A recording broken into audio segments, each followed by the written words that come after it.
Tomorrow? Oh, that's sudden, spare him, spare him. Shakespeare. Edward, attended by his former servant Alec Polwarth, who had re-entered his service at Edinburgh, reached Carlisle while the commission of oyer and terminer on his unfortunate associates was yet sitting.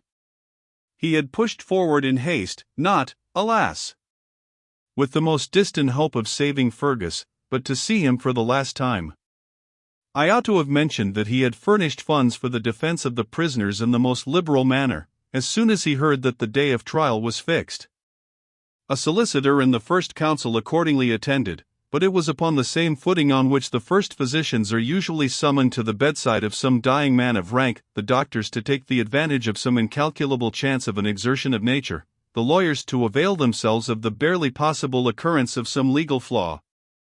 Edward pressed into the court, which was extremely crowded, but by his arriving from the north, and his extreme eagerness and agitation, it was supposed he was a relation of the prisoners, and people made way for him. It was the third sitting of the court, and there were 2 men at the bar. The verdict of guilty was already pronounced. Edward just glanced at the bar during the momentous pause which ensued. There was no mistaking the stately form and noble features of Fergus MacIvor, although his dress was squalid and his countenance tinged with the sickly yellow hue of long and close imprisonment. By his side was Evan Maccombich. Edward felt sick and dizzy as he gazed on them, but he was recalled to himself as the clerk of arraigns pronounced the solemn words, Fergus MacIvor of Glennaquoich, otherwise called Vich Ian Vor, and Evan MacIvor, in the Dhu of Terrasclough, otherwise called Evan Dhu, otherwise called Evan Maccombich, or Evan Dhu Maccombich, you, and each of you, stand attainted of high treason.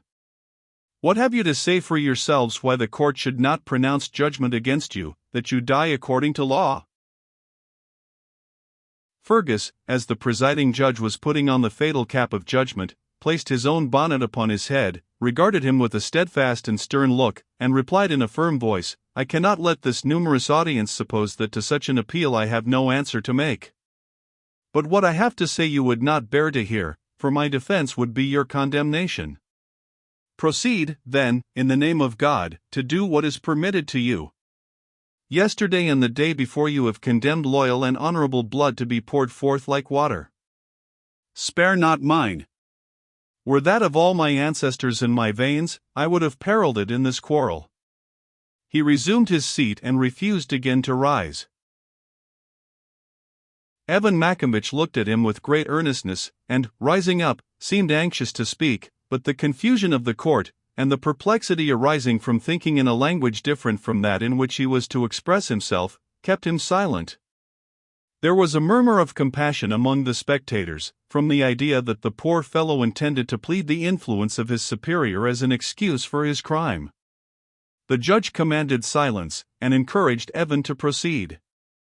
I was only ganging to say, my lord, said Evan, in what he meant to be an insinuating manner, that if your excellent honour and the honourable court would let Vich Ian Vor go free just this once, and let him be back to France, and no to trouble King George's government again, that ony 6 the very best of his clan will be willing to be justified in his stead, and if you'll just let me gie down to Glennaquoich, I'll fetch them up to ye missile, to head or hang, and you may begin wine me the very first man. Notwithstanding the solemnity of the occasion, a sort of laugh was heard in the court at the extraordinary nature of the proposal. The judge checked this indecency, and Evan, looking sternly around, when the murmur abated, if the Saxon gentlemen are laughing, he said, because a poor man, such as me, thinks my life, or the life of 6 of my degree, is worth that of Vich Ian Vor, it's like enough they may be very right, but if they laugh because they think I would not keep my word and come back to redeem him, I can tell them they ken neither the heart of a Highlandman nor the honour of a gentleman. There was no farther inclination to laugh among the audience, and a dead silence ensued. The judge then pronounced upon both prisoners the sentence of the law of high treason, with all its horrible accompaniments. The execution was appointed for the ensuing day. For you, Fergus MacIvor, continued the judge, I can hold out no hope of mercy. You must prepare against tomorrow for your last sufferings here, and your great audit hereafter. "I desire nothing else, my lord," answered Fergus, in the same manly and firm tone. The hard eyes of Evan, which had been perpetually bent on his chief, were moistened with a tear. "For you, poor ignorant man," continued the judge, "who, following the ideas in which you have been educated, have this day given us a striking example how the loyalty due to the king and state alone is, from your unhappy ideas of clanship, transferred to some ambitious individual who ends by making you the tool of his crimes. For you, I say, I feel so much compassion that, if you can make up your mind to petition for grace, I will endeavor to procure it for you. Otherwise—" "Grace me no grace," said Evan, "since you are to shed Vich Ian Vor's blood. The only favor I would accept from you is to bid them loose my hands and gie me my claymore, and bide you just a minute sitting where you are." "Remove the prisoners," said the judge, "his blood be upon his own head." Almost stupefied with his feelings, Edward found that the rush of the crowd had conveyed him out into the street ere he knew what he was doing. His immediate wish was to see and speak with Fergus once more. He applied at the castle where his unfortunate friend was confined, but was refused admittance. The High Sheriff, a non-commissioned officer said, had requested of the governor that none should be admitted to see the prisoner excepting his confessor and his sister. And where was Miss MacIver? They gave him the direction. It was the house of a respectable Catholic family near Carlisle. Repulsed from the gate of the castle, and not venturing to make application to the High Sheriff or judges in his own unpopular name, he had recourse to the solicitor who came down in Fergus's behalf. This gentleman told him that it was thought the public mind was in danger of being debauched by the account of the last moments of these persons, as given by the friends of the pretender, that there had been a resolution, therefore, to exclude all such persons as had not the plea of near kindred for attending upon them. Yet he promised, to oblige the heir of Waverley Honour, to get him an order for admittance to the prisoner the next morning, before his irons were knocked off for execution. "Is it of Fergus MacIver they speak thus," thought Waverley, "or do I dream? Of Fergus, the bold, the chivalrous, the free-minded, the lofty chieftain of a tribe devoted to him? Is it he, that I have seen lead the chase and head the attack, the brave, the active, the young, the noble, the love of ladies, and the theme of song? Is it he who is ironed like a malefactor, who is to be dragged on a hurdle to the common gallows, to die a lingering and cruel death, and to be mangled by the hand of the most outcast of wretches? Evil indeed was the spectre that boded such a fate as this to the brave chief of Glennaquoich." With a faltering voice he requested the solicitor to find means to warn Fergus of his intended visit, should he obtain permission to make it. He then turned away from him, and, returning to the inn, wrote a scarcely intelligible note to Flora MacIver, intimating his purpose to wait upon her that evening. The messenger brought back a letter in Flora's beautiful Italian hand, which seemed scarce to tremble even under this load of misery. Miss Flora MacIver, the letter bore, could not refuse to see the dearest friend of her dear brother, even in her present circumstances of unparalleled distress. When Edward reached Miss MacIver's present place of abode he was instantly admitted. In a large and gloomy tapestried apartment Flora was seated by a latticed window, sewing what seemed to be a garment of white flannel. At a little distance sat an elderly woman, apparently a foreigner, and of a religious order. She was reading in a book of Catholic devotion, but when Waverley entered laid it on the table and left the room. Flora rose to receive him, and stretched out her hand, but neither ventured to attempt speech. Her fine complexion was totally gone, her person considerably emaciated, and her face and hands as white as the purest statuary marble, forming a strong contrast with her sable dress and jet-black hair.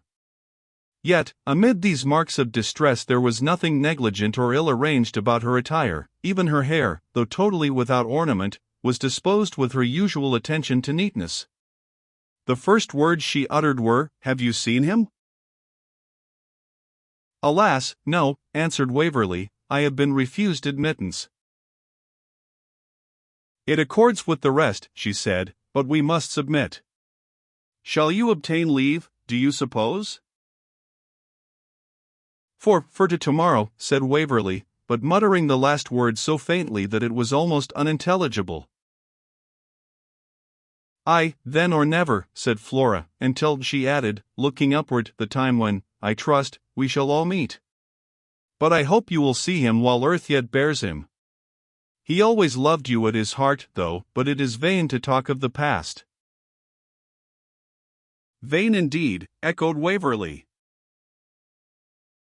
"Or even of the future, my good friend," said Flora, "so far as earthly events are concerned. For how often have I pictured to myself the strong possibility of this horrid issue, and tasked myself to consider how I could support my part, and yet how far has all my anticipation fallen short of the unimaginable bitterness of this hour. Dear Flora, if your strength of mind.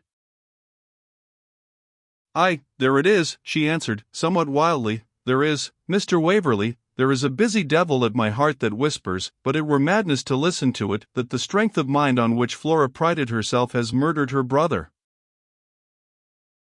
"Good God! How can you give utterance to a thought so shocking?" "Aye, is it not so? But yet it haunts me like a phantom. I know it is unsubstantial and vain, but it will be present, will intrude its horrors on my mind, will whisper that my brother, as volatile as ardent, would have divided his energies amid 100 objects. It was I who taught him to concentrate them and to gauge all on this dreadful and desperate cast.